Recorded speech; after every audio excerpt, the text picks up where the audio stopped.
Hey, it's KMK. The Wall. The Wall is a colossal fortress that stretches for 100 leagues, about 300 miles, along the northern border of the Seven Kingdoms. It defends the realms from wildlings and those who live beyond. The wall is reported to be over 700 feet tall and is made of solid ice. I'm just reading from the Wikipedia page about the wall. Now, this video could have been about the wall and all its amazing features and how great of an architectural feat it is, but really, the main reason the wall is so amazing is the reason that we don't really truly know how it got there. This is one giant hunk of ice at the end of the world, and you assume there'd be a lot more evidence to show us exactly how it was built. But because it was built so long ago and the history of this world was so clouded back then, some people say it's the Bran the Builder who enlisted the help of giants. Others say there's an ice dragon in the wall. Others say it's the others that raised it, the White Walkers. There's so many different theories, and I'm going to cover some of them, and we'll talk about the possible ways that the wall could have been raised realistically. Now, believe it or not, to have that much ice stacked up upon each other in such a huge mass, even in those cold temperatures, would be extremely hard without it melting or collapsing under its own weight. So magic is definitely involved in the building of the wall, especially because we know there's spells woven into it that stop people like Cold Hands and the White Walkers from crossing without those spells being broken.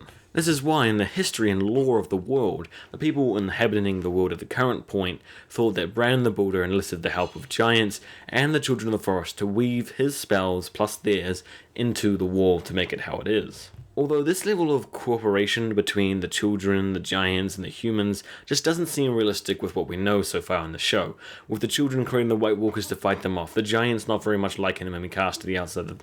We know the pack was a sham, there's videos on that if you want to look it up, and there's just so much stuff that just points towards these races not moving along together, so the more darker rumors about how he enslaved the giants to help him, rather than just enlisting the help of both these species, would be a lot more realistic. But even with this, it reads way too much like an Age of Heroes fairy tale. Now, it's possible that the White Walkers and the war that ensued with the Long Night put these species to have the force to work together, and then they raised the wall, but that just seems too simple and straightforward. I believe the mystery of how the wall was created has some more meaning and relevance to the story. So do many other people who make these theories as well. Okay, so now that we've talked about the history and lore, I'm going to cover 3 really interesting ways this wall could be built that would significantly impact the story. These are a bit crazy and out there, but stick with me.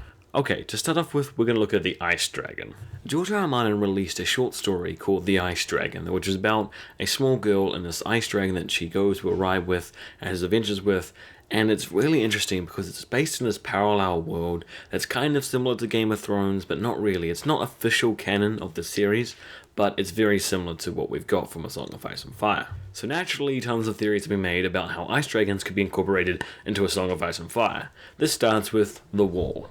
Some people believe that the wall is a huge ice cave formed and maintained by the magic of a sleeping dormant ice dragon that could come in and save the day. Basically, the idea is that one day the Horn of Joramun will be blown, which is rumored to have the ability to be able to bring down the wall. How we see this playing out and being revealed would be some major characters by the north, maybe a battle between the White Walkers or people with Daenerys showing up with their dragons and stuff, and there's a huge fight, and then the Horn of Joramun is blown. Everyone stops the fighting and looks towards the wall, as a huge crack forms in the middle, and suddenly it breaks away, revealing the face of an ice dragon. So pretty much the end of Attack on Titan.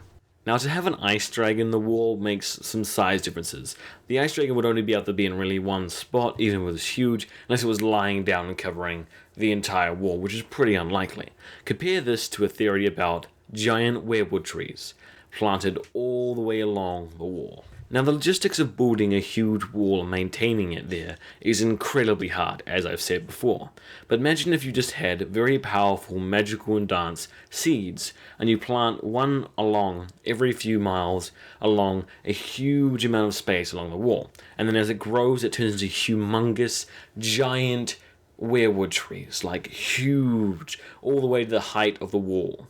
And then the ice forms between the leaves and the roots and the branches, and it forms along it from the magic of these weirwood trees that have been planted all along. So the bulk of the wall and the inside is made up of these weirwood trees, but then the ice just forms around it and it is held together by the weirwood trees and the magic that binds them all together and makes them huge. It'll make the logistics of making it way more easier and more realistic powers that came from like the children of the forest and stuff like that, because they have powers of nature and the old gods and things. So not only the wall is made out of these awesome huge giant weirwood trees, but they believe that Bran can connect to it.